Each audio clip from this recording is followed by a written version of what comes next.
Hello viewers, আসসালামু আলাইকুম। কেমন আছেন আপনারা সবাই? আলহামদুলিল্লাহ আমি ভালো আছি।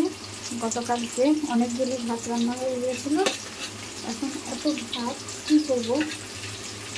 আজকে ভাতগুলোকে দুপুরবেলা ভেজে খেয়ে নেব। অপচয় করা তো আর যাবে না, তাই না? বাসি তরকারি আছে, তারপর ডিম পোস্ট করলাম, আর ডিম দিয়ে ভাতটা ভেজে নেব। বাচ্চারা কেউ বাসায় নেই, আমরা দুইজন, হাজব্যান্ড ওয়াইফ আর হলো আমার মা, এই তিনজনই বাসায়। এই জন্য আমি বাড়তি আর কোনো রান্নাবান্নার কোনো আয়োজন করিনি।